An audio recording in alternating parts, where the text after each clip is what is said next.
So we want to run a motorcycle because now you own one, you have all the licensing and the basics behind it. Maybe you just want some information before you go to the MSF class, like how to get started and situated on a motorcycle before you actually go through the training. It's good to get some prep work in beforehand. So I'm going to show you how to actually get a motorcycle started, go over some of the basics and controls. And starting out today right here, we're going to get on the motorcycle. Notice the kickstand is on the left. You always want to get on the stand from the left. It's easier to get on because it's tilted that way. Swing your right foot way over, sit on the bike, and it'll probably roll away on you a little bit, especially if you're not on flat ground. So when you sit on it, make sure you hold your front brake. It's here on the right, and that way it won't be rolling around on you anywhere. Now another thing you're probably going to notice though is, hey, you got a key. And some of these motorcycles, a lot of them have a lock, especially if it's pinned hard left. So we go and we turn that into the off position, that unlocks it. So now we can actually turn the bars. And once we're seated on the bike, we can put the kickstand up. It's really important to do because most of your bikes have a safety override. You won't allow you to actually start it unless that kickstand is up. Don't run into that. Everyone does. So you're on the bike, it's in the off position. Get a feel for the weight. Start tipping it over a little bit left and right. It will be heavy, trust me, especially if you have a full tank of fuel. I got a half a tank, and it is quite heavy. You'll get to the point where you basically won't be able to get it to stay up. So get the feel for that, get that. Once you're in the moving position forward, you'll be surprised and shocked how easy it is to lean into this bike and not have it fall over, assuming that you're going a decent speed. So more speed equals stability, at least to a point. So once we have the bike up and we're on everything, make sure we pull in our clutch.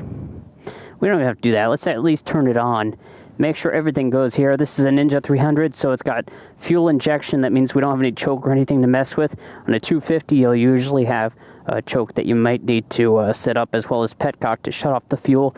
That way, it cuts off all fuel. For this is all set up. You just turn the key and start it up. Once the key is on there, we see everything went through the startup sequence on the dashboard. Everything looks good. The only thing that we have is this low oil pressure. It's only because the bike is not started. Don't forget about it. But if there's anything else that doesn't stand to be there according to your manual on the bike, which you should read by the way, well then go over and figure out what that is. We're going to hold our clutch in. Make sure we're in neutral. You can go and put it in neutral by hitting down on your shifter and then halfway up. It's a slight click. You got to get a feel for it at first, and you'll notice most of the bikes have a neutral safety light up there. Once you're there, on the right here we have the starter button. Press this until it starts up. Usually it's about a second.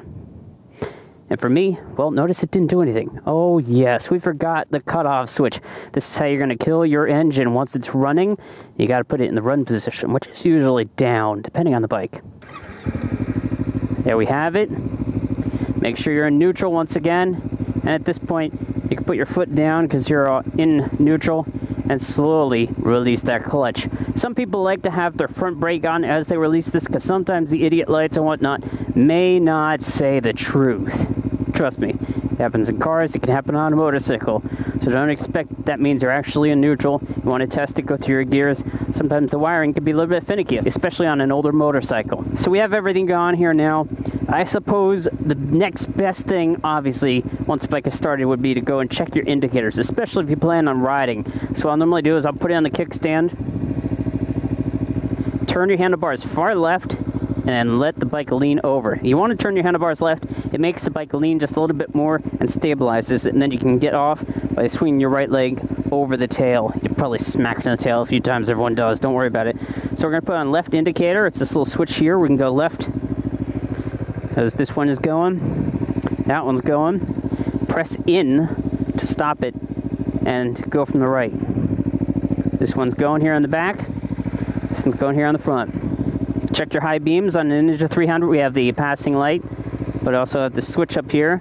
Depends on your model what you have. Passing thing, you never really use it unless I want to get people's attention. And the last thing that you really want to check is your brakes, and they should come on with your front brake lever, brake light, check it, there we go, it's on, as well as this one back here, which is your rear brake. For me, that wasn't showing up and wasn't turning on when I first got this bike. Again, look at your dashboard now that the bike is running. Nothing is standing out, no warning messages. Get back on the bike. Hold that front brake. Tilt it up.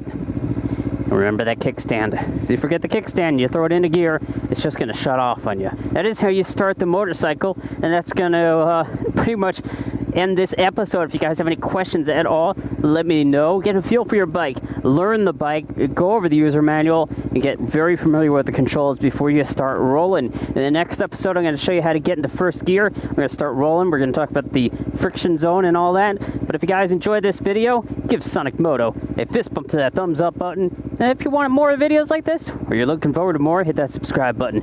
Questions, comments, always welcome below. Until next time, I'm out of here. See you then.